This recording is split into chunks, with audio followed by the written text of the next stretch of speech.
जय श्रीराम। जय श्री राम। देखो संतोष माणिक शुण प्रायतः मोर एपिसोड सरिया बेले कथा लगुच केते दिन किंतु गोटे कथा को पुणी आज मन पकड़ दूसरी सब ज्ञानी लोक कहते बुझे यहाँ शिवकल्पर द्वादश निर्घंट बुझे सब मुझे गोटे निर्घंटे गोटे प्राण थाए ता भर से प्राणटा को खोजा दरकार तत्वटा को खोजा दरकार से द्वादश निर्घंटर तत्व से पूरा लिखिले देख पाखे मड़ा ना देव असुर कली एकत्र हो पाखे मड़ा पाखे भोजी लीला लगी जो से लीलाटा लगे गोटे पटे असुर गोटे पटे देव तुम्हें बुझुथ बोधे भावुथ बोधे असुर किए अच्छा ये गोटे पटे रही देवता मान तो स्वर्ग आसी रहे ना जमा बुझ देख जो अर्जुन नीति शिक्षा देले क्या अर्जुन को गोटे पटरे 11 अक्षणी थे गोटे पक्षर 7 अक्षणी थे मझे रही गीता शुणी थे किए कृष्ण शुणी अर्जुन। अच्छा चिंता कर ये पांडव मैंने सीना कथा मानि जाइए जे आपण मझे छिड़ा मत बुझातु कि कौरव मैंने मानवे कि मानवे कि कौरव मैंने मानवे कि ना अर्जुन से बुझे सब आम युद्ध हम एमती कथा से मानवे कि तार कथा कहीं ना सब ये तत्वभित्तिक कथा देव असुर कली भितर मीमांसार बाट देखा किए ठाकुर ठाकुर भगवान धर्मक्षेत्र कुरुक्षेत्र समवेता जुत्सव मामेकम पांडवश्चैव किं कुर्वत संजय जे ये तो आरंभ ताल ये शरीर हूँ गोटे धर्मक्षेत्र जो छोटिया पिलाटा गोटे धर्मक्षेत्र नुह ता भर माँ मोह माया किसी अच्छी धर्मक्षेत्र समवेता जुजुत्सव किंतु आरी भितर शरीर भितर जुजुत्सव लड़ाई करने सब प्रस्तुत हो गले किए असुर दल अच्छा या भितर देवता दल अच्छा केतबले युद्ध आरंभ करेंगे ना मामेकं पांडवश्चैव मो पुओ आ पंडु पुओ भितर कौन घटला तुम मत संदेह कह ये जो मो पुओ आ पंडु पुओ ये दी कहले ना एक कहले से तो कहते मो पुओ भितर कौन घटना घटू कह ताल युद्ध होता कि युद्ध कहीं द्वैत हबार ना तोर मोर किंतु सी 100 पुओ तो बापा डाकती किंतु ये 5 पुओ आहरी बड़ बड़ बाटे डाकती बापा बोली बापा से जानते से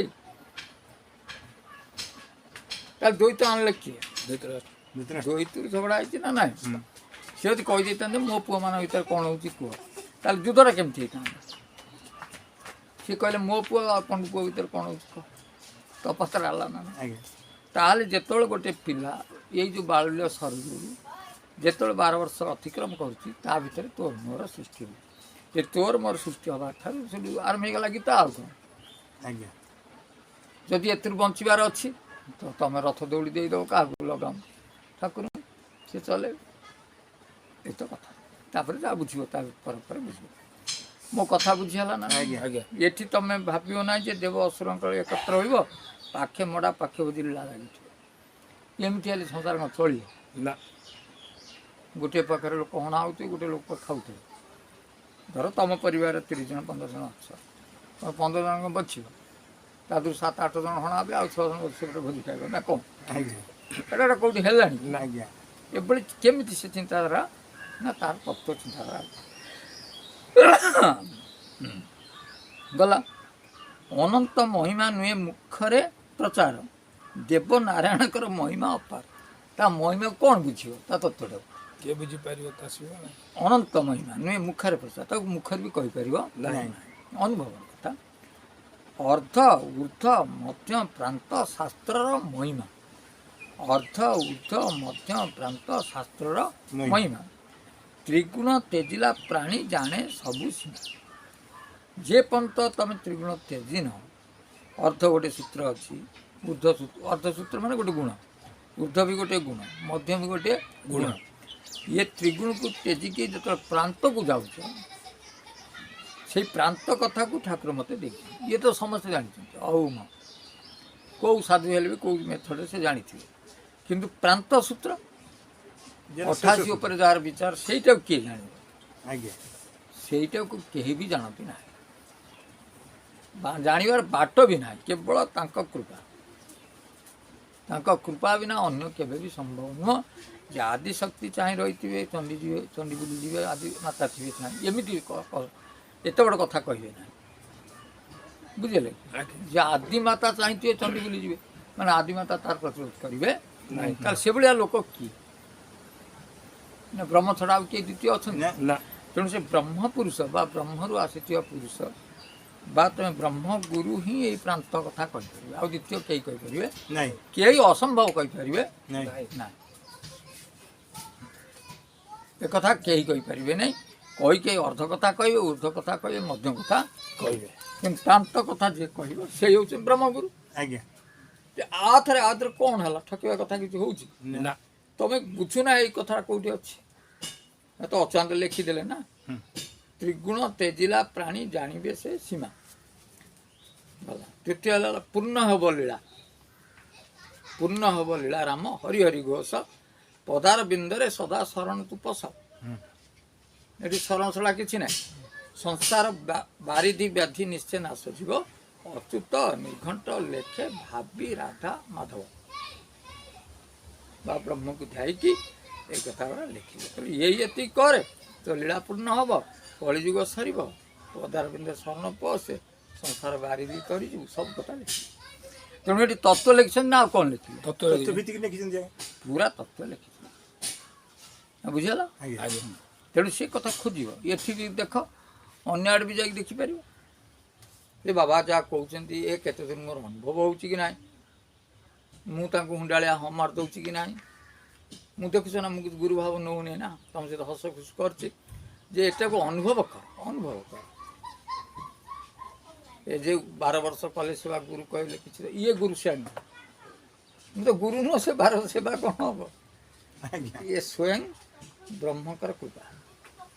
ତେଣୁ ଯିଏ ଆଇଲା ଚାଲ, କିଛି ଅସୁବିଧା ନାହିଁ। ମୁଁ ଏତିକି ଜାଣୁଛି ଏତେ ବାଟରୁ ଆଉଛି ମାନେ ତାକୁ ଭଗବାନ ପଠେଇଛନ୍ତି, ମୁଁ ଆଉ ତାକୁ କ'ଣ ପରୀକ୍ଷା କରିବି? ମୋତେ ସେବା କ'ଣ କରିବ? ଦେଇଦେଉଛି ନା ନାହିଁ। ଆଜ୍ଞା ଏଇଭଳି ଯିଏ ଜାଣିବାକୁ ଚାହୁଁଛ ତାହେଲେ ଏଇଟାକୁ ଜାଣ। ଅର୍ଦ୍ଧଉର୍ଦ୍ଧ ମଧ୍ୟ ତ ଜାଣିଥିବ ବା ଜାଣିପାରିବାର ଶକ୍ତି ବି ଅଛି, କିନ୍ତୁ ପ୍ରାନ୍ତଟା କ'ଣ? ଏଇ ଯେଉଁ ଯେମିତି କାଲି ତୁ ଯାଇଥିଲୁ ଯାହା ପଢ଼ିଲେ ଯେ ନର ଦେହ ସେ ଖେଳୁছে, ନର ଦେହ ମାନେ ସେ ପରମାତ୍ମା କଥା କହିଲେ ବା ତ୍ରିକୁଟ କଥା କହିଲେ। ଚିଆଁ ଚୈତନ୍ୟ ଯେଉଁ କଥା ସବୁ ବୁଝେଇଲେ, ଏସବୁ ହେଉଛି କ'ଣ? ତ୍ରିକୁଟ କଥା, ଯିଏକି ସମସ୍ତଙ୍କ ଦେହରେ ସେ ଖେଳୁଛନ୍ତି। ସେ କିଏ ନା ପରମାତ୍ମା, ଈଶ୍ୱର ସର୍ବଭୂତାନାଂ। ଈଶ୍ୱର ସର୍ବଭୂତରେ ସେ ଆତ୍ମା ରୂପରେ କ୍ରୀଡ଼ା କରୁଛନ୍ତି, ସର୍ବଦେହରେ ଅଛନ୍ତି। କିନ୍ତୁ ଈଶ୍ୱରଙ୍କ ଠାରେ ଆଉ ଆତ୍ମାଠାରେ ବା ଜୀବଠାରେ ଯିଏ ଖେଳୁଛନ୍ତି ସିଏ ବ୍ରହ୍ମ କିଏ? ତାଙ୍କ ପରେ କେମିତି ଜାଣିବା? ସେଇ ତ ବଡ଼ କଥା ନା ନାହିଁ। ଆଜ୍ଞା ଏଟା ତ କଳିର ଶେଷ ପ୍ରାନ୍ତରେ ଏଇଟାକୁ ଜଣାପଡ଼ିବ ଯେ ବ୍ରହ୍ମଧ୍ୟାୟୀ କିଏ। 88 ଉପରେ ବିଚାର କାହାର? ସେ 3000 ଭିତରେ ଗଣତି ହେବେ। ତମେ ଦେଖିବ, ମୁଁ ପ୍ରଥମେ କହିଥିଲି 84 ପତାକା ଉଡ଼ୁଥିଲା, 54 ପତାକା ଉଡ଼େଇ ନଥିଲି।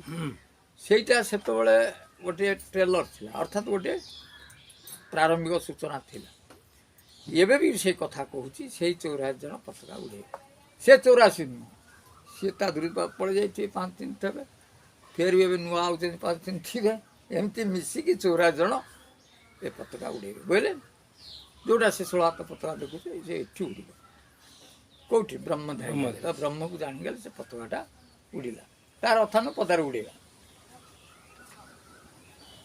ବୁଝିହେଲା? 84 କିନ୍ତୁ ବେଶୀ ହେବନି ବାବା, ନା, ଏଇଟାକୁ ଜାଣିବେ 84। 85 ବି ହେବନି। ସେ କହୁଛି ବା ପ୍ରକଟ ସିଦ୍ଧରେ ହେବି ହୋଇବି ଯେ କାଳେ 28 ଗୁଣ ଧରି। ଆଜ୍ଞା ଯେ 28 ଗୁଣ ମାନେ 84, 20 8 8 64, 20 କେତେ ହେଲା? 84 ତେଣୁ 84 ପରେ ମୁଁ କ'ଣ ସିଦ୍ଧି ହେବି, ପ୍ରକଟ ହେବି। ତେଣୁ 84 ଜଣ ନିଶ୍ଚିତ ଭାବରେ ସିଦ୍ଧି ପ୍ରାପ୍ତ କରିବେ ଏଠି, ବୁଝିହେଲା ନା? ବା ଇଏ ଯେଉଁ ଗୁରୁଟା ବାଟ ବତେଇବେ ସେ ବାଟକୁ 84 ଜଣ ଧରିପାରିବେ। ତା ଭିତରେ ପୁଣି 12 କିଏ ହେଇପାରନ୍ତି, 5 6 ଅଲଗା, କିନ୍ତୁ ଯେଉଁଠି ଅଚ୍ୟୁତ ଥିବେ ସେ ଏଇ ଢଙ୍ଗଟା ଥିବ, ବୁଝିହେଲା? ଆଜ୍ଞା ଆଉ ଗୋଟେ ବଡ଼ କଥା ଦେଖ ଆଗକୁ ଆସୁଛି। ମୁଁ କାଲି ଗୋଟେ ମୁଣ୍ଡ ପୁରଉଥିଲି ଯେ ଆମେ ଯେଉଁ 2023 କହୁଛନ୍ତି ସଂଖ୍ୟା, ଯେଉଁ ଅଙ୍କର ସଂଖ୍ୟା କେତେ? 2 2 4 3 7 7 ନୁହେଁ, ଆଜ୍ଞା 24 ଯଦି ଦେଖିବା ନା 23 ଦେଖିବା 7 ହେଲା ଆଉ 24 ଦେଖିଲେ 8 ହେବ 25 ଦେଖିଲେ 9 ହେବ 2 2 4 5 7 9 ତେଣୁ ଯେଉଁ 9 ସଂଖ୍ୟାଟା ସବୁବେଳେ ଦେଖିବ ଗୋଟେ ଅଶୁଭ ସଂଖ୍ୟାରେ କାଉଣ୍ଟ ହେଇଛି। ତେଣୁ 2025 ଦେଖିବ ସେହି ସମୟରେ ମୀନ ଶନି ପଡ଼ିଥିବ ବା ମୀନରେ ଶନି ଚାଲିଥିବେ ଶନି ଚାଲିଥିବେ। ସେଟା କେତେ ବର୍ଷ ଭୋଗ କରିବ ବାବା? 2.5 ବର୍ଷ ତା ଅର୍ଥ ସାଢେ ସତୀ এটা 2024 ଅକ୍ଟୋବର ପରେ ନଭେମ୍ବରରୁ ସେଟା ଚାଲିବ। ସେଟା ପୁରା 2.5 ବର୍ଷ ରହିବ। ଯେତେବେଳେ ଇଏ 9 ଅଙ୍କ ହେଲା 2026ଟା ଗୋଟେ 0 ଅଙ୍କ ହେଲା। ହଁ ଦେଖ କେମିତି ହେଇଛି 9 ପୁଣି 0 ଅଙ୍କଟା ଆରମ୍ଭ ହେଉଛି। 26ର ଶୂନକ ହେଉଛି 10 ହେଉଛି ମାନେ ଶୂନକ। ତେଣୁ ଗୋଟେ ଘଡ଼ି ମଧ୍ୟ ମୁହୂର୍ତ୍ତ ଭଳିଆ ଲାଗୁଛି 9ରେ ଇଏ ଆଉ 2023 ତ ମୁଁ କହିଛି ଜ୍ଞାନଟା ଆଗେ ପ୍ରକାଶ ହେବ ତାପରେ ଯାଇକି ଯେଉଁ କଥା ହେବ ବୁଝିହେଲା ନା ନାହିଁ? ଆଜ୍ଞା ଇଏ ତ ନିଜେ ପ୍ରସ୍ତୁତ ହେବ ସବୁବେଳେ ଗୋଟିଏ କଥା ଲକ୍ଷ୍ୟ ସେ ପ୍ରାନ୍ତ କ'ଣ ମୁଁ ସେ ପ୍ରାନ୍ତକୁ ଜାଣିବାକୁ ଚାହେଁ। ଇଏ ଇଚ୍ଛା ଯେତେ ପ୍ରଗାଢ଼ ହେବ ଯେତେ ବିଶ୍ୱାସ ବଢ଼ିବ ଯେତେ ସରଳତା ଆସିବ ଅହଙ୍କାର ତ୍ୟାଗ କରିବ ସବୁ ତାହେଲେ ଯାଇପାରିବ। ଅହଙ୍କାର ରହିଲେ କିଛି କରିପାରିବ ନାହିଁ। ଦ୍ୱିତୀୟ କଥା ମୁଁ କହୁଛି ଯେ ଦେଖିବ ଯେଉଁ ଟିକେ ଆଗରେ ସେ କହୁଥିଲା ଯେ ଗୋଟେ ଚଢ଼େଇ ଏମିତି ବାର ରାଜାଙ୍କର କ୍ଷତି କରିବ ରାଜା ତାକୁ ଜାଲରେ ବସେଇକି ନେଇ ଆସିବେ। ଅଳ୍ପ ସମୟରେ କହିଦେଉଛି ସେ ରାଜା ତା ବେକଟାକୁ ଧରୁଛନ୍ତି ଚଢ଼େଇ ମରିବା ଧାର୍ଯ୍ୟ କି ଚଢ଼େଇ ତାଙ୍କୁ କହୁଛି ମୁଁ 4ଟା କଥା କହୁଛି ଆପଣ ମୋତେ ଛାଡ଼ି ଦିଅନ୍ତୁ ମୁଁ 4ଟା ଉପଦେଶ ଦେବି ଆପଣ ଜୀବନରେ ଲାଗିବ। ସେ କହିଲା ତୁ ଧରିଛି ତୁ କହ ହୁଗୁଳା କରୁଛି ତୁ କହ। ସେଠି ସେ ଗୋଟେ କଥା କହିଲା ଯେ ହାତରେ ପାଇଥିବା ସୁଯୋଗକୁ କେବେ ହରେଇବ ନାହିଁ। ତମେ ସେ ଦେଖ ତମେ ଗୋଟେ ହାତ ପାଇଛ ଗୋଟେ ସୁଯୋଗ ମିଳିଛି ନା ନାହିଁ? ଆଜ୍ଞା ଯଦି ହରେଇବ ହରେଇଦେବ ଆଜ୍ଞା ହେଲା କି ଯେ କାହାରି କଥାକୁ ତମେ ସହଜରେ ବିଶ୍ୱାସ କରିବ ନାହିଁ। ଅର୍ଥାତ୍ ଏଠି ତମ ବିପକ୍ଷରେ 99 ଲୋକ କହିବେ ମୋ ବିପକ୍ଷରେ କିନ୍ତୁ ତମେ ବିଚାର କରି ଦେଖିବ କାହା କଥାକୁ ବିଶ୍ୱାସ କରିବନି। ଯଦି ବିଶ୍ୱାସ କଲ ଫେରିଯିବ ଆଜ୍ଞା ନା ନାହିଁ? ଆଜ୍ଞା ତୃତୀୟ କଥା କ'ଣ ହେଲା? ତୃତୀୟ କଥା କ'ଣ କହୁଥିଲି? ବିଶ୍ୱାସ ରଖିବ ହଁ ତାକୁ ପରୀଖିବ। ହଁ ସେ ଯେଉଁ ପ୍ରତ୍ୟେକ କଥାକୁ ପରୀକ୍ଷିକି ଯାଇକି ଗ୍ରହଣ କରିବ। କୌଣସି ପରୀକ୍ଷା ନ କରିକି ଗ୍ରହଣ କରିବ ନାହିଁ। ଯଦି ହୁଣ୍ଡାଳିଆ ଗ୍ରହଣ କରିଦେବ ଫେର ତୁ କ'ଣ ହେଇଯିବ ସେଇ ଇଏରେ ପଡ଼ିବ। ଅସୁବିଧାରେ ପଡ଼ିବ। ଚତୁର୍ଥ ହେଉଛି ଚମତ୍କାରିତାକୁ ସବୁବେଳେ କ'ଣ କରିବ ଗ୍ରହଣ ଆଭଏଡ଼ କରିବ। ଚମତ୍କାରତା ଯେଉଁଠି ଦେଖୁଥିବ ତାକୁ ଆଭଏଡ଼ କରିବ ଯେ ଏଇଟା ଠିକ୍ ନୁହେଁ। ବାସ୍ତବତା ହିଁ ଭଗବାନ ଚମତ୍କାରତା ନୁହେଁ। ଆଜ୍ଞା ଏଇ ଯେଉଁ 4ଟା କଥା କହିଲି ଏଥିରେ ପ୍ରଥମ କଥା କ'ଣ ନା ରାଜା ନିଜେ ଧରିଥିଲା ଚଢ଼େଇକି ହାତଟାରେ ମାରିଦେବାର ସୁଯୋଗ ଥିଲା ନା ନାହିଁ? ହଁ ତାହେଲେ ହାତ ସାରା କରିଦେଲା ନା ନାହିଁ? ଆଜ୍ଞା ଦ୍ୱିତୀୟ କଥା କାହା କଥାରେ ବିଶ୍ୱାସ କଲା? ସେ ଚଢ଼େଇ କତିରେ ବିଶ୍ୱାସ କରିଗଲା ମୁଁ 4ଟା ତୋତେ ଉପଦେଶ ଦେବି ତାହେଲେ ପର କଥାରେ ବିଶ୍ୱାସ କରିଗଲା ନା ନାହିଁ? ଆଜ୍ଞା 2 ହେଲା। 3 ହେଉଛି ବିଚାର କଲା କି ଯେ ଚଢ଼େଇଟା ମୋତେ କି ଉପଦେଶ ଦେବ ଏ କଥା ମନରେ ଆସିଲା କି ନା ମୁଁ ମଣିଷ ଯେଉଁଠି ଯେଉଁ ଉପଦେଶ ପାଇପାରୁନି ଚଢ଼େଇଟା ମୋତେ କି ଉପଦେଶ ଦେବ ବିଚାର କଲା କି? ଚତୁର୍ଥ ହେଉଛି ସେ ଚଢ଼େଇ ଉଡ଼ିକି ଯାଇକି କହୁଛି ଯେହେତୁ 3ଟା କଥା କହିଲା ଚତୁର୍ଥ କଥାକୁ କହିଲା ମୋତେ ଛାଡ଼ି ସାରିଲେ କହିବି। ସେ ସେଠୁ ହସିଲା କହିଲା ମୁଁ ଏଇ ପାଇଁ ଖସିକି ଆଇଲି ମୋ ପେଟରେ 2.5 ଗ୍ରାମ କ'ଣ ରଖିଛି ସୁନା। ହୀରା ରଖିଛି 2.5 ଗ୍ରାମ 250 ଗ୍ରାମ 250 ଗ୍ରାମ କ'ଣ ରଖିଛି ହୀରା। ହୀରା। ରାଜା ମୁଣ୍ଡ ବାଡ଼େଇ ଦେଲା କହିଲା ଆରେ ମୁଁ ତ ଧରିଥିଲି 250 ଗ୍ରାମ ହୀରା ଦାମ କେତେ ହେଲାଣି ମୋ ରାଜମହଲ ବି କମ୍ ପଡ଼ିବ ମୁଁ ତାକୁ ଛାଡ଼ିଦେଲି ତାକୁ ପୁଣି ଗୋଡ଼େଇଲା ମାରିବା ପାଇଁ। ସରେ ହସିଲା କହିଲା ମୁଁ ତୁମକୁ ବିଚାର ଦେଉଛି ବୁଝ ଯେ ମୁଁ ୱେଟ୍ ହେଉଛି 100 ଗ୍ରାମ ମୁଁ ମୋର ଓଜନ କେତେ ହେଉଛି 100 ଗ୍ରାମ ନା ନାହିଁ? ମୁଁ ଯେତେବେଳେ କହୁଛି 250 ଗ୍ରାମର ହୀରା ଗିଳିଛି ଆପଣ ବିଶ୍ୱାସ କେମିତି ଆସିଲା? ଏ ଚମତ୍କାର ତାକୁ କାହିଁ ଗ୍ରହଣ କଲେ? ଏବେ ମୋତେ ମାରିଦିଅନ୍ତୁ କିନ୍ତୁ ମୋ 4ଟା କଥା ସତ ନା ନାହିଁ? ମୁଁ କହିଦେଲି 250 ଗ୍ରାମ ସୁନା ମୁଁ ନିଜେ 100 ଗ୍ରାମ ମୁଁ ତ ସମୁଦ୍ର ଓଜନ କଲେ 100 250 କେତେବେଳେ ରହିଲା ମୋ ପେଟରେ। ତେଣୁ ଗୋଟେ କଥାକୁ ଚମତ୍କାର ତାଠୁ କାହିଁ ଗ୍ରହଣ କରିବ? ଜଣେ ତୁମକୁ କହୁଛି ଏଇଠି ଚାଲ ମୁଁ ତୋତେ 5 କୋଟି ଟଙ୍କା ଦେବି ତୁମେ ଯିବ ବାଟରେ ପଡ଼ିବ କେଉଁଠି ଠକରେ ନା ନାହିଁ? ବିଶ୍ୱାସ କେମିତି କଲା? ନା ଲୋଭରେ ତୁମ ବୁଦ୍ଧି ହଜିଗଲା ତେଣୁ ତୁମେ ବିଶ୍ୱାସ କରିଗଲା। ଇଏ ଗଲା ଗୋଟେ କଥା ଭଲ ଭାବରେ ଭଲ କଥା କହୁଛି। ତୃତୀୟ କଥା ଠାକୁର ଜନ୍ମ ହୁଅନ୍ତି କି ନାହିଁ। ତମେ କସ୍ମିନ୍ କାଳେ ବିଶ୍ୱାସ କରିବ ଯେ ଠାକୁର କେଉଁଠି ଜନ୍ମ ନିଅନ୍ତି ନାହିଁ। ଠାକୁର ଯେଉଁଠି ପୃଥିବୀ ସୂର୍ଯ୍ୟ ଜନ୍ମ ହେଉନାହାନ୍ତି, ଯେଉଁଠି ପାଣି ପବନ ଜନ୍ମ ନେଉନାହାନ୍ତି, ସେଠୁ ଆହୁରି ବିଭୁ ଆହୁରି ଅଣୁ ପରମାଣୁ ଯେଉଁ ଠାକୁର ସେ ଜନ୍ମ ହେବେ କେମିତି? କୋଟି କୋଟି ବ୍ରହ୍ମାଣ୍ଡର ଚେତନା ରୂପରେ ଯେ ସମସ୍ତଙ୍କ ଭାବରେ ଅଛନ୍ତି ଜ୍ଞାନ ସ୍ୱରୂପରେ, ସେ ଜନ୍ମ କେମିତି ନେବେ? ନା ସେଟା ମନ୍ଦିରରେ କେମିତି ରହିବେ? ନା ଗୋଟେ କୌଣସି ବାକ୍ସ ଭିତରେ ରହିବେ କି? ଏମିତି ଗୋଟେ ଜିନିଷ ଅଛି ନା ଏଇଟା ଭାବିବ କେମିତି ଆଗେ ସେଇ କଥାଟାକୁ ଆଗେ ଯେଉଁଟା ଭାବି ବି ପାରିବ ନାହିଁ। ଜନ୍ମ ହେବା କଥା ତ ଛାଡ଼, ତମେ ଭାବି ପାରିବନି ଯେ ଏଟା ଗୋଟେ କଥାଟା କେତେ ଦୂର ସତ୍ୟ ସତ। ଭାବନା ଭିତରକୁ ଆସିବନି ଯେ ଠାକୁର ଜନ୍ମ ହେବା।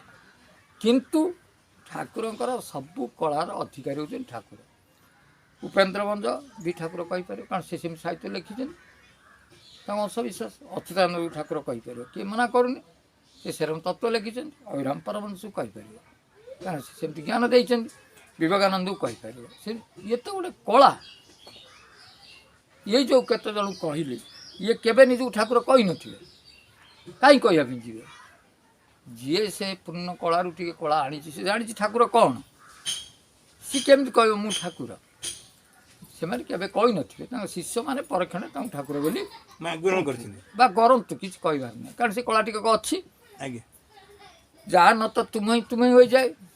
ଯିଏ ଆପଣଙ୍କୁ ଜାଣିଛି ସେ ଆପଣଙ୍କ ନାଁ ଭଗବାନ ହେଇଯାଇଛି ତା ନାଁ। ତେଣୁ ଇଏ ଯେତେବେଳେ ତାଙ୍କୁ କୌଣସି ପ୍ରକାର ଗୋଟେ ଅଂଶବିଶ୍ୱାସରେ ଜାଣିଛନ୍ତି, ତେଣୁ ଆଙ୍କୁ ଭଗବାନ କହିଲେ କିଛି ଅତ୍ୟୁକ୍ତି ହେବନି। ଅତ୍ୟୁକ୍ତ ହେବନି। ଅର୍ଥାତ୍ ତାଙ୍କ ଭିତରେ ସେ କଳାଟା ପ୍ରକଟିତ ହେଇଛି।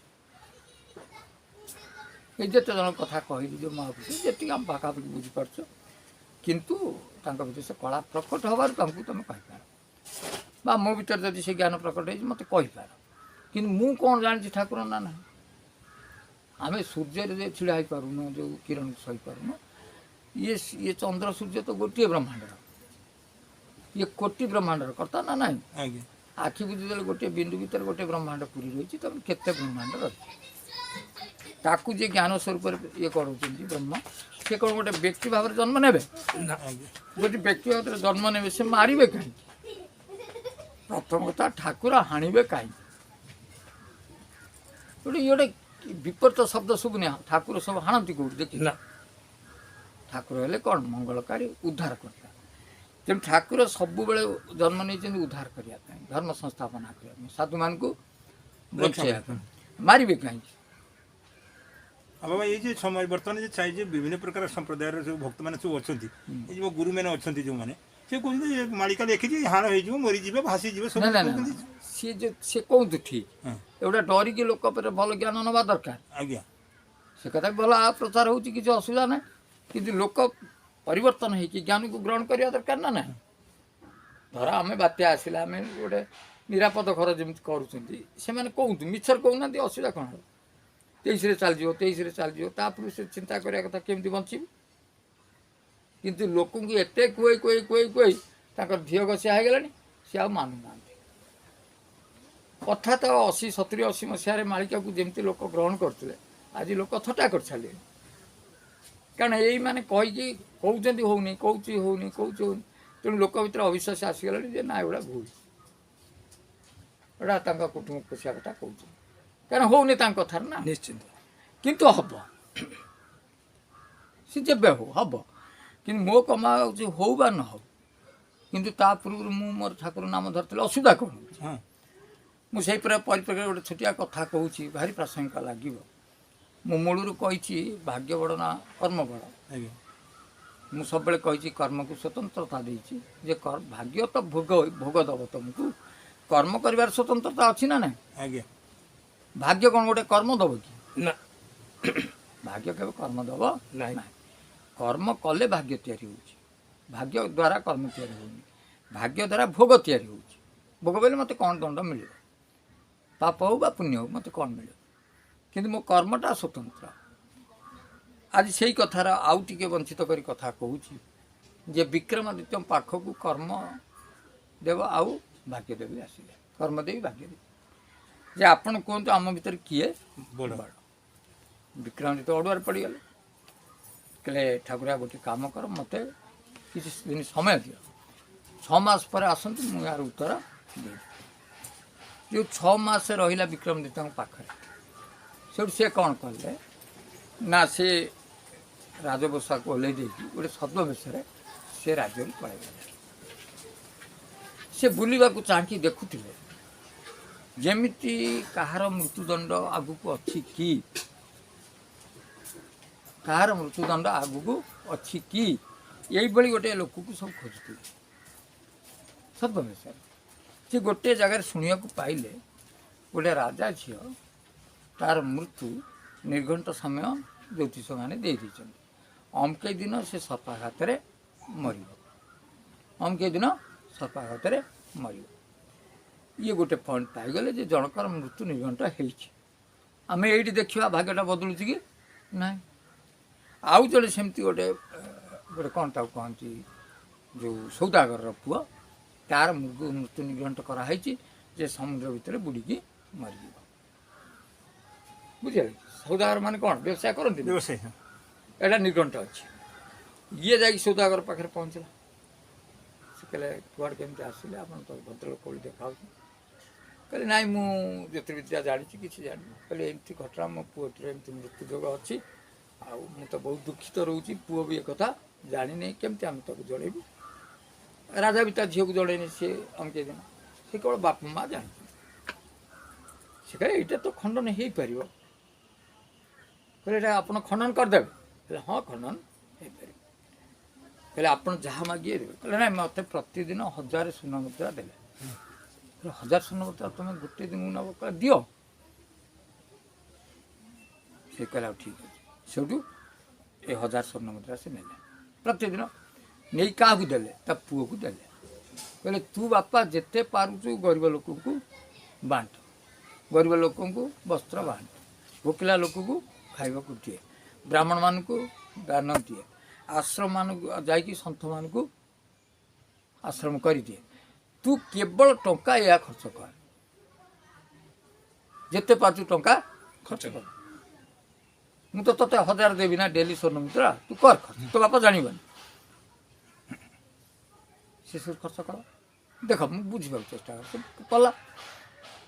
ଯେତେବେଳେ ଏମିତି କରୁ କରୁ କରୁ ଯେତେବେଳେ ତାର ସମୟ ଆସିଲା, ଯେଉଁ କାର୍ତ୍ତିକ ମାସରେ ଯାଆନ୍ତି, କେଉଁଠି ବୋଇତ ନେଇକି ସବୁ ଯାଆନ୍ତିନି, ତାର ତ ବଡ଼ ବଡ଼ ବୋଇତ ନେଇକି ତାଙ୍କର ଯିବେ ସବୁ ଚାକର ବାକର, ଇଏ ତାଙ୍କର ମୁଖ୍ୟ ହେଇକି ଯାଏ। ଇଏ ଯେଉଁ ବୋଇତରେ ଥିଲା ସେଇଦିନ ତାର ମୃତ୍ୟୁଯୋଗ ଥିଲା। ସିଏ ବୋଇତ ଉପରେ ଅଛି, ହଠାତ୍ ଝଡ଼ ବାତ୍ୟା ଆଇଲା। ଯେତେବେଳେ ଘୁରେଇଲା କାହାକୁ, ଡଙ୍ଗାକୁ, ଏମାନେ କ'ଣ କଲେ, ନଙ୍ଗଟାକୁ ପକେଇ ଦେଇକି ବସିଗଲେ ସବୁ, ଯାହା ହବ ହବ, ନଙ୍ଗଟା ପକେଇଦେଲେ। କିନ୍ତୁ ବହୁତ ସମୟ ଝଡ଼ ବାଡ଼େଇ ବାଡ଼େଇ ବାଡ଼େଇ ବାଡ଼େଇ ଝଡ଼ଟା କ'ଣ ହେଲା, ଥମିଗଲା। ଯେତେବେଳେ ଥମିଗଲା, ନଙ୍ଗର ଟେକିଲା ବେଳକୁ ଆଉ ବାହାରିଲା ନାହିଁ। ଯେଉଁ ନଙ୍ଗରଟି ପକେଇ ଦେଇଥିଲେ ସେ ଆଉ ବାହାରିଲା ନାହିଁ। ଏକଥା ସୌଦାଗର ପୁଅକୁ ଆସି କୁହାଗଲା ଯେ ସୌଦାଗର ପୁଅ, ଆପଣ ଚାଲନ୍ତୁ, ଦେଖନ୍ତୁ କାହିଁ ନଙ୍ଗର ବାହାରୁନି। ତମେ ପାରୁନ, ଚାଲ, ମୁଁ ବାହାର କରିଦେବି। ସେଠୁ ତାର ଯେତେ ବଳ ଲଗେଇକି ସେ ନଙ୍ଗରଟାକୁ ଟାଣିଲା। ଯେତେବେଳେ ଟାଣି ହେଲା, ନଙ୍ଗଟା ଉଠି ହେଲା, ଏତେ ସ୍ପିଡ଼ ଆସିଲା, ସିଧା ଗୋଟେ ଡଙ୍ଗାର ତଳପଟୁ ଗୋଟେ ପଟାକୁ ମାନେ କାମୁଡ଼ିକି ବାହାରି ପଳେଇଲା। ଆ କତିକି ଆସି ପହଞ୍ଚିଗଲା ବେଳେ ପଟାଟା ଆସିକି ଆ ହାତରେ ପଡ଼ିଗଲା। କାହା ହାତରେ ପଡ଼ିଗଲା? ତାହେଲେ ପଟାଟା ବାହାରିଗଲା 2-4 ଭିଆରେ। ହଠାତ୍ ପାଣି ପଶିଲା କେଉଁଥିରେ? ଡଙ୍ଗା ବୁଡ଼ିଗଲା।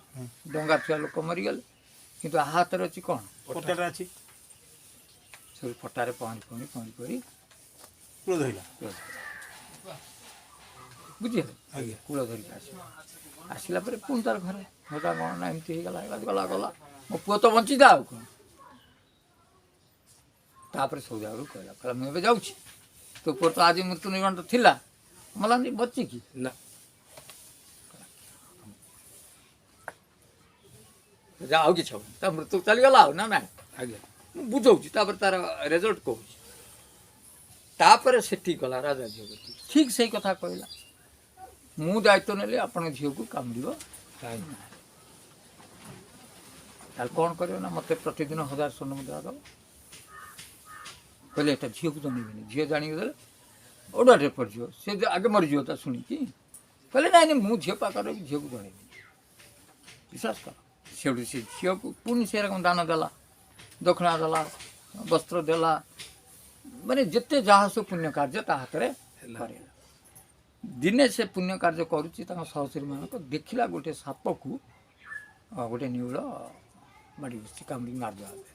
ଆ ଭିତରେ ଦୟା ଆସିଲା।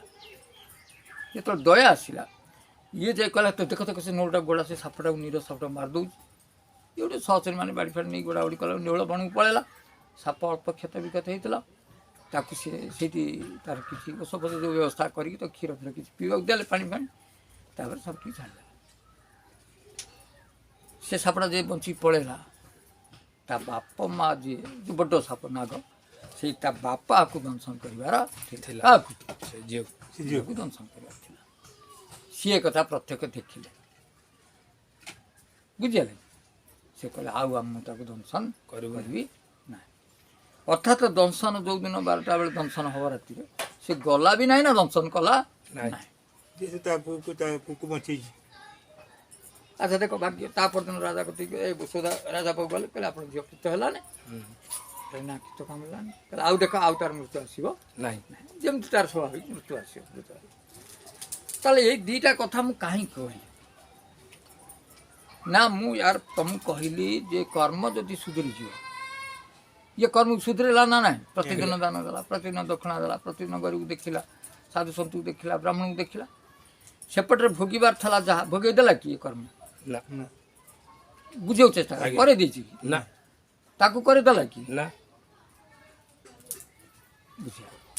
ତେଣୁ ତୁ ଯେଉଁ ଟିକେ ଆଗରୁ ପଢ଼ୁଥିଲୁ, ଆର ଅର୍ଥ ହେଉଛି ସେ ବାଲ୍ୟକାଳୁ ଧନ ଧର୍ମ ମୁଁ ସଞ୍ଚିବି, ଇଏ ଜୀବନ ଅନିଶ୍ଚିତ।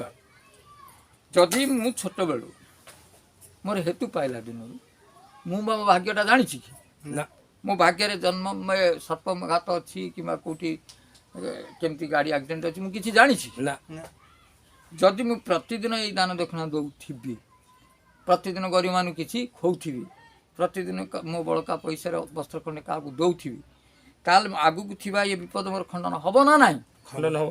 ଅପଘାତ ମୃତ୍ୟୁରେ ଖଣ୍ଡ ନେଇଯିବ। ମୁଁ ତ ଜାଣିନି ନା, ଆଜ୍ଞା। ସେ ତ ଜାଣିଥିଲେ, କିନ୍ତୁ ଆମେ ଅନିଶ୍ଚିତ।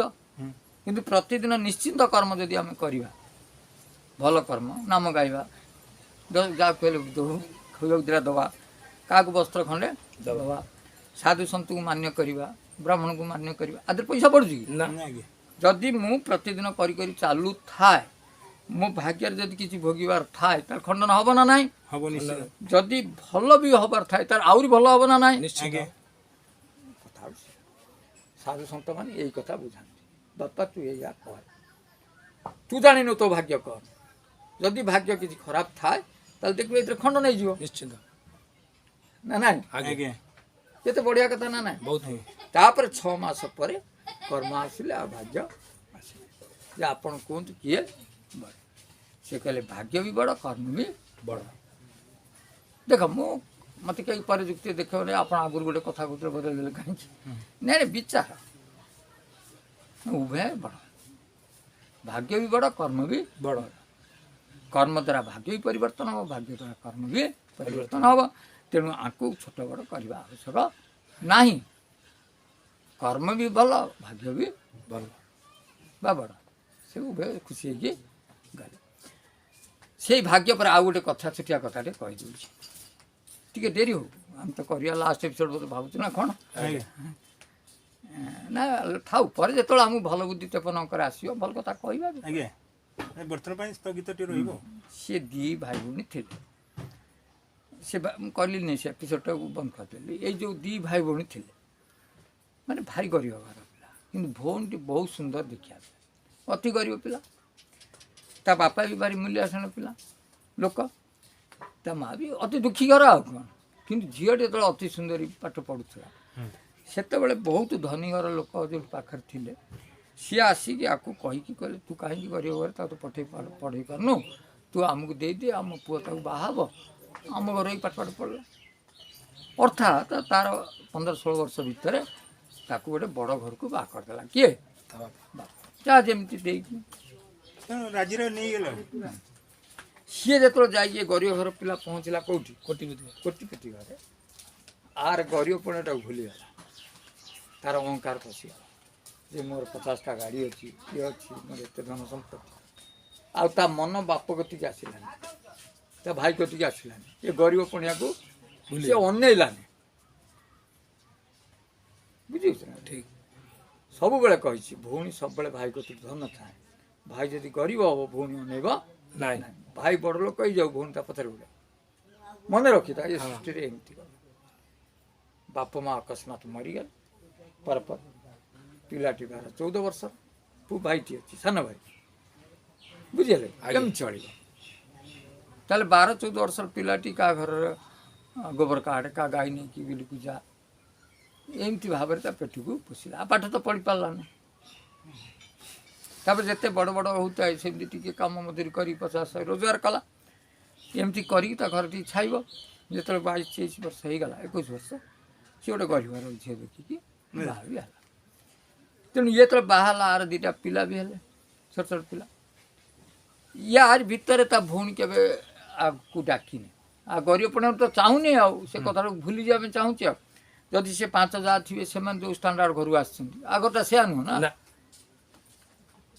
ନୁହଁ ତେଣୁ ବାପଘର ଝିଅ ବାପଘରର ଗୋଟେ କ'ଣ କହନ୍ତି ବାପ ଘରକୁ ନେଇକି ଗୋଟେ ଗର୍ବ ନୁହଁ ଯଦିଓ ଗୋଟେ ସାହସ ବାନ୍ଧି ବାପର ଅଛି ଯଦି ଗରିବ ଘର ହେଇଥିବ ଖୁଣ୍ଟା ଖାଇବ ଟିକେ କଥାରେ କହିବନି ଶାଶୁ ଆଜ୍ଞା ତୁ ତ ଦେଖିଥିଲୁ ତୋ ଘରେ ଆଉ ତୋ ବାପ ଦେଖିଥିଲା ତୋ ମା ଦେଖିଥିଲା ଏଠି ଚାଲିଗଲି ପିନ୍ଧିବୁ ହଁ ଏଇ ଖୁଣ୍ଟା ଗୁଡ଼ା ଦିଅନ୍ତି ତେଣୁ ସେ କଥା ଉଠେଇନା ଥରେ ତାଙ୍କ ଘରେ ଗୋଟେ ବିବାହଘର ହେଲା କାହାର ସେ ଯେଉଁ ଭଉଣୀ ଘରେ ସେଠୁ ଖବର ଦେଲେ ତାଙ୍କର ବନ୍ଧୁ ଦୃଷ୍ଟିରୁ ଗୁଆଟା ପଠେଇବେନି ଗରିବ ଘର ହଉ ପାରନ୍ତୁ ଇଏ ଭାରି ଖୁସି ହେଇଗଲା ଯା ମୋ ଦି ଘର ବାହାଘର ଏତେ ବଡ଼ ଘର ତାଙ୍କର ଗାଡ଼ି ଘୋଡ଼ା ସିନେମା ହଲ୍ ଫ୍ୟାକ୍ଟ୍ରି ଅଛି ଆଉ ମୁଁ ଯିବି ଆଉ ପଇସା ଥିଲେ ତ ଯିବ ସେଠୁ ସେ 150 ଟଙ୍କାର ଗୋଟେ ଶାଢ଼ୀ ଆଉ 100 ଟଙ୍କାର ଗୋଟେ ଯୋଡ଼ ଆଉ 100 ଟଙ୍କା ଖଣ୍ଡ ତା'ର ଭାର ବାବଦରେ ଯେଉଁଟାକି ତାଙ୍କ ଦବାବାରିକ ସରିବି ନୁହଁ ତା ଗୋଟେ ବେଗରେ ପୁରେଇ ଆଉ ତା'ର ଖଣ୍ଡେ ଆଡ଼ସାଡ଼ୁ ଯେମିତି ପ୍ୟାଣ୍ଟ ଟାଇଟ୍ ହେଉଛି ବୋତାମ ଖଣ୍ଡେ ଦେଇ ଆଉ ଗୋଟେ ଜାମା ତା ସ୍ତ୍ରୀ ତାକୁ ସଫାସଫି କରିଦେଇଛି ଏଠି ଗୋଟେ ନାଲା ବଟାମ ଗୋଟେ ଧଳା ବଟାମ ଏମିତି ନଗେଇ ଦେଇକି ତାର ଯାଇଛି ଆଉ ଗରିବ ଛୁଆଟା ଆଉ କ'ଣ ଯେତେବେଳେ ସିଏ ଯାଉଛି ତା ପୁଅ ଝିଅ କହୁଛନ୍ତି ବାପା ଲୋ ତୁ ଆସିଲା ବେଳେ କହିକି ଦେଇ କତରୁ ଆମ ପାଇଁ ମାଛ କି ମାଂସ ତରକାରୀ ସବୁ ଆଣିବା ଆମେ ଖାଇବା ଦେଖ କେତେ ସେ ଭାବନା ନେଇକି ଯାଉଛି ମୋ ଭଉଣୀ ଘରକୁ ମୋ ଭଉଣୀ ମୋତେ କେତେ ଆଦର କରିବ କିନ୍ତୁ ଭଉଣୀର ଚରିତ୍ର ଦେଖ ସେ ସହିପାରୁନି ଭାଇର ଏଇ ଅବସ୍ଥାକୁ ସେ ଗେଟ୍ କତିରେ ଗୋଟେ ଲୋକକୁ ଜଗେଇଛି ଯଦି ମୋ ଭାଇ ଆସେ ତାକୁ ସେଠି ନ ରଖିକି ଚାକରକୁ ତୁ ତାକୁ ଏପଟେ ନେଇ ଆସିବୁ ବାରିପଟେ ସେ ଚାକର ତ ଜଗିକି ବଇଛି ଯେଉଁମାନେ କାର୍ ଫାର୍ ନେଇକି ଆସିଲେ ଲଗେଇଲେ ଗଲେ ଇଏ ଯେତେବେଳେ ଯାଇ ଗେଟ୍ କତିରେ ଗୋଡ଼ ଭାଙ୍ଗି ଛିଡ଼ା ହେଲା କହିଲା ଏଇ ତୁ କ'ଣ ଏଠି ଛିଡ଼ା ହେଇଛୁ ନା ମୁଁ ଦେଇ ନା ତୁ ଚାଲ ତୋତେ ନେଇଯାଉ ସେପଟରେ ସେଠୁ ସେ ନେଇଗଲା ସେପଟରେ ବାରିପଟରେ ନେଇକି ତା ଭଉଣୀ ପଟରେ ଛାଡ଼ିଦେଲା ତା ଭଉଣୀ ତା ଖୁସାରେ ନେଇଗଲା ତା ହାତରୁ ତ ଗୋଟେ ଘର ଭିତରେ ପେଲି ଦେଲା ଭିତର ପଟରୁ କବାଟଟା ଦେଇକି ଚାବି ପକେଇଦେଲା ତୁ ଖୋଲ ତୁ ଆରି ଭିତରେ ରହ ବାହାଘର ହେଲା ବର ଆଇଲା ବାଣ ଫୁଟୁଛି ଖାଇବା ପିଇବା ହେଉଛି 1000 ଲୋକ ଇଏ ଘର ଭିତରେ କଣରେ ବସି କାନ୍ଦି ପାଣି ଶେଷ କରୁଛି ପିଇବା ପାଇଁ ବି ନାଇଁ ଯେତେ ବିକଳ ହେଇ କାନ୍ଦିଥିବ ରାତି ତ ଆଉ ଶୋଇନି ନା ସକାଳୁ ସେ ଢଙ୍ଗ ଢଙ୍ଗ କବାଟ ଖୋଲା ଏବେ ବାରିପଟେ ତ କେହି ଆସୁନାହାନ୍ତି ନା ସବୁ ଦାଣ୍ଡ ପଟରେ ଚାଲିଛି ଯେତେବେଳେ ଏପଟେ ଲୋକ ଯିବା ଆସିବା କଲେ ସେ କବାଟଟାକୁ ଢଙ୍ଗ ଢଙ୍ଗ ସେଇ ଯେଉଁ ତା ଭଉଣୀର ଗୋଟେ ଦେଢ଼ଶୁରର ଝିଅ ସେ ଧଡ଼ ଶୁଣିକି ସେ କବାଟଟି ଖୋଲିଦେଲା ଚାବିଟା ସେଠି ଓଳା ହେଇଥିଲା ଖୋଲିଲା ଇଏ ସେ ଏକା ସେ ବେଗଟି କାଖରେ ଜାକିଛି ଦୌଡ଼ିକି ପଳେଇଲା ବୁଝିଲେ କେଉଁଠି ପଳେଇଲା ଘରକୁ ତା ଘରକୁ ପଳେଇଲା ବଣବୁଦାରେ ଛକିଲା କାଳେ ମୋତେ ପଛରେ ଗୋଡ଼େଇକି ଏତେ ଭୟ କରିଗଲା ଲୁଚି ଲୁଚିକା କାନ୍ଦୁଥାଏ ଏମିତି ଲୁହ ପୁଚିକା ଘରକୁ ଫେରିଲା ଆସିକି ଗୋଟେ ଗଛ ମୂଳ ବର ଗଛ ମୂଳ ସେଠି ବସୁ ମାନେ ନିଦଟି ହେଇଯାଇଛି ମାନେ କାଲି ରାତିଟା ଶୋଇନି ନା ସେ ସେଠି ଶୋଇଛି ସେଇ ଯେଉଁ ବେଗ ଖଣ୍ଡିକି ଆଣି ସେ ବେଗଟି ମୁଣ୍ଡ ତଳେ ଦେଇଛି ସେ ଯୋଡ଼ ଖଣ୍ଡକ ତା ଦେଇ ପାଇଁ 150 ଯେତେବେଳେ ତା ନିଦ ଭାଙ୍ଗିଲା ଦେଖିଲା ଯେ ଗୋଟେ ସୁନ୍ଦରୀ ସ୍ତ୍ରୀ ଲୋକଟେ କୋରରେ ସେ ମୁଣ୍ଡ ଦେଇକି ଶୋଇଛି ସେ ସୁନ୍ଦରୀ ସେ ବୋଉଟି କହିଲେ ବାପା ତୁ କାନ୍ଦେ ନା ଏ ସଂସାର ତ ସେଇଆ ଭାଇ କଥା କେବେ ଭଉଣୀ ବୁଝିବନି ତୁ ଯଦି ବଡ଼ ଲୋକ ହେଇଥାନ୍ତୁ ସେ ତୋତେ ପଚାରିଥାଉ ନ ପଚାରିଲା ନାହିଁ ଆଉ କ'ଣ ହେଲା ତୁ ମନ ଦୁଃଖ କରନା ତୋ ଛୁଆ ତୋତେ ତ କହିଥିଲେ ସବୁ ନେଇକି ଯିବା ଆମେ ମୁଁ ଏଇ ବନରେ ରହେ ମୋର ବି ବଗିଚା ଅଛି, ତରଭୁଜ ଅଛି, ପାଚଲା କଦଳୀ ଅଛି, ଅମୃତଭଣ୍ଡା ଅଛି, କାକୁଡ଼ି ଅଛି, ଯାହା ପିଜୁଳି ଅଛି, କମଳା ଅଛି, ତୁ ଯାହା ନେଇକି ଯା, 2ଟା ବ୍ୟାଗ୍ ପୁରେଇକି ତୋ ଘରକୁ ନେଇକି ଯା, ମୋ ସାଙ୍ଗରେ ସେଠୁ ତାକୁ କହିଲେ ତୁ ଗୋଟେ ଖାଇଦେ ତରଭୁଜ, ତୋତେ ଭୋକ ହେଉଛି, ସେ ବି ଖାଇଲା, ତାପରେ ବେଗରେ 2 ବ୍ୟାଗ୍ ପୁରେଇଦେଲା। ଇଏ ସବୁ ଭାରି ଖୁସି ହେଲା, କହିଲା ଯାହା ହଉ ଇଏ ବେଗ୍ ଖଣ୍ଡ ସନ୍ଧ୍ୟା ଶୁଣ, ଏଇ ଯୋଉ ଜଡ଼ ଫଡ଼ ଆକୁ ମୁଁ ନେଇ କେଉଁଠି ଲୁଚେଇ ଦେବି, ଏ କଥା କ'ଣ ସ୍ତ୍ରୀ କହିହେବ ନା ଏ କଥା ଶୁଣିଲେ ସିଏ ଭେମେ କାନ୍ଦିବ, ଛୁଆ କାନ୍ଦିବେ, ଯାହା ତ ମୋତେ ଯାହା ଦୁଃଖ ହେଲା ହେଲା, ମୋ ଭଉଣୀ ତ ଦେଇଛି ଦୁଃଖ, ଆଉ କରୁ କ'ଣ କର। କରୁ କ'ଣ କରୁ ସେଠୁ ଆସିଲା ଘରକୁ, ଆସି ବେଗ୍ 2ଟା ନେଇକି ଆଇଛନ୍ତି, ଛୁଆ ସବୁ କୁଣ୍ଡେଇଲେ, ବାପା ଲୋ କ'ଣ ଆଣିଛୁ, ନା ମୁଁ ତରଭୁଜ ଆଣିଛି, କାକୁଡ଼ି ଆଣିଛି, କମଳା ଆଣିଛି, ଆପେଲ ଆଣିଛି, ଖୁସି ହେଇଗଲା, କହିଲେ ମୁଁ ଦେଇ ଏତେ ଏମାନେ କେଉଁଠି ପାଇବେ ଗରିବ ପିଲା ଖାଇବେ। ସେଠୁ ସେ ସବୁ ନେଇଗଲେ ଘରକୁ ଟେକିକି କୁନ୍ଥେଇକି ଛୁଆ, ତା ବୋଉକୁ ନେଇଗଲା, କହିଲା ରୁହ ମୁଁ ତୁମକୁ ସବୁ କାଟି କୁଟି ଦେଉଛି ଖାଇବ ଆଉ। ତା ବାପା ଏପଟେ ଠକ୍ ଠକ୍ କାନ୍ଦୁଥାଏ, ଯାହା ମୋ ଛୁଆ ମୋ ସ୍ଥିତି ତ ବୁଝିଗଲେ। ବୁଝିଗଲେ ଯେତେବେଳେ ତରଭୁଜରେ ଆଉ କାଟି ଦେଇଛି, ତରଭୁଜରେ ଆଉ ତା ଭିତରେ ତରଭୁଜ ନୁହଁ, ଖାଲି ହୀରା ନୀଳା ମୋତି ସବୁ ପଇସା ଧାତୁ ସବୁ ସବୁଥିରେ ଯୋଉ ଫଳ ଭିତରେ ଦେଖିବୁ ପଶଛି ପଶିଛି, ମାନେ ଗଦା ହେଇଗଲା ହୀରା ନୀଳା ମୋତି। ଅର୍ଥାତ୍ ସେଇ ଯେଉଁ ସ୍ତ୍ରୀ ଲୋକ ଯିଏ ଥିଲେ ସିଏ ହେଉଛନ୍ତି ବନଦେବୀ। ଦୁଃଖ ନ ସହିପାରି ଆତ୍ମାକୁ ଯେତେବେଳେ କଷ୍ଟ ହେଇଛି, ସେ ନ ସହିପାରି ଭଗବାନ ତାକୁ କୃପା କଲେ, ଲକ୍ଷ୍ମୀ ବାବା। କେଇଟା ଦିନରେ ତାଠୁ ସେ 100 ଗୁଣ ବଢ଼ିଗଲା, ତା ଭଉଣୀ ଯେତିକି ଥିଲା ତା 100 ଗୁଣ ବଢ଼ିଗଲା ବଢ଼ିଗଲା। ଦେଖ ଭାଗ୍ୟଟା କେମିତି ପରିବର୍ତ୍ତନ ହେଉଛି। ଗରିବ ତ ଥିଲା, ସେ ଗରିବ ପଡ଼ିବ କେମିତି ହଟୁଛି। ଯେତେବେଳେ ତା ଆଖିରେ ଅଜସ୍ର ଲୁହ ଆସୁଛି, ଆତ୍ମାକୁ ବାଧୁଛି, ସେତେବେଳେ ସେ ବଡ଼ ଲୋକ ହେଇଯାଉଛି ନା ନା। ଆଜ୍ଞା ଯେତେବେଳେ କାର୍ ଫାର୍ ତାର ହେଇଗଲା ଚାକର ବାକର, ତା ସ୍ତ୍ରୀ କହିଲା ତମେ ଟିକେ ବୁଦ୍ଧି ନାହିଁ। କହିଲା କ'ଣ କହୁନି, ନା ଯୋଉ ଭଉଣୀ ପାଇଁ ଆମେ ଏତେ ବଡ଼ ଲୋକ ହେଲେ, ଇଏ କହିଦେଇଛି ମୋ ଭଉଣୀ ଦେଇଛି, ଆଉ ତମେ ଥରେ ତାକୁ ଆଣିକି ଆମ ଘରେ ବୁଲେଇ ନେଲେ ହୁଅନ୍ତାନି। ତାହେଲେ ନା ମୁଁ ଆଣିବି ଯେ ମୁଁ ତା ପାଇଁ ଗୋଟେ ଜୋତା ତିଆରି କରିବି, ଜୋତାଟିଏ ତାକୁ ଦେବି, ବୁଝିଲେ। ସିଏ ଯାଇକି ଗୋଟେ ମୋଚି କହିଛି ଯେ ଗୋଟିଏ ସୁନାର ଜରି ଦିଆ ଜୋତା କେତେ ଟଙ୍କା ପଡ଼ିବ, ନା ସେ ପ୍ରାୟ 60 ଲକ୍ଷ ପଡ଼ିବ। କହିଲେ କର, ସେଠି ସେ ତିଆରି କରିଛି। ଯେତେବେଳେ ଜୋତା ତିଆରି ସରିଛି, ଇଏ ସବୁ ତାକୁ ଯାଇଛି ଆଣିବା ପାଇଁ। କେଉଁଥିରେ ଯାଇଛି?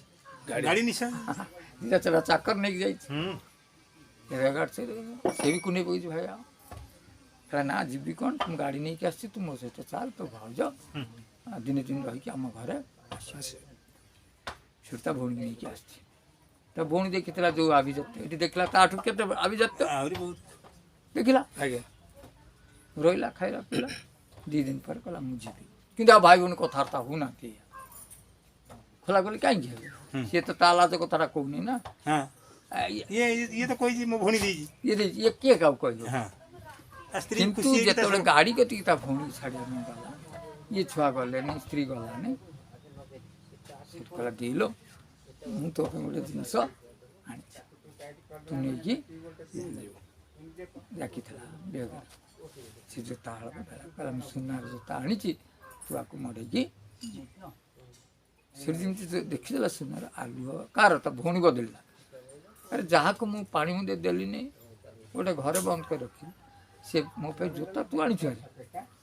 କହିଲା ଦେଇ ଏଥିରେ କ'ଣ ବଡ଼ କଥା ଅଛି, ତୁ ମୋ ଦେଇ ମୁଁ ତୋ ଭାଇ, ଏଟା କ'ଣ ଭଗବାନ ମନା କରିବେ। ନା ମୁଁ ଗରିବ ବୋଲି ତୋ କତିକି ଯାଇଥିଲି, ତୋର ବୁଦ୍ଧି ହେଲା ନାହିଁ, ମୋତେ ଟିକେ ପଚାରିଲୁ, ନ ପଚାରିଲୁ ନାହିଁ, ତୁ ମୋରି ଭଉଣୀ ନା, ମୁଁ ତ ଭାଇ ନା, ଆଉ କାହାକୁ କ'ଣ ହେଇଥାନ୍ତି। ତୁ ବି ଯାହା କଲୁ ଠିକ୍, କାହିଁକି ମୋତେ ଏ ଗରିବ ଭାଇକି ଚିହ୍ନା ଦେଇଥାନ୍ତି। ମୁଁ ତ ସେ କଥାକୁ ଧରିନି। ଆଜି ମୋର ବୁଦ୍ଧି, ମୋ ବୁଦ୍ଧିର କଥା କହିଲି। ମୋ ଭଉଣୀ ଯେତେବେଳେ, ମୋ ବଡ଼ ଭଉଣୀ, ମୋ ବାପା ଯେତିକି ଦେଇନି, ମୁଁ ତା 100 ଗୁଣ ତତେ ଦେବି।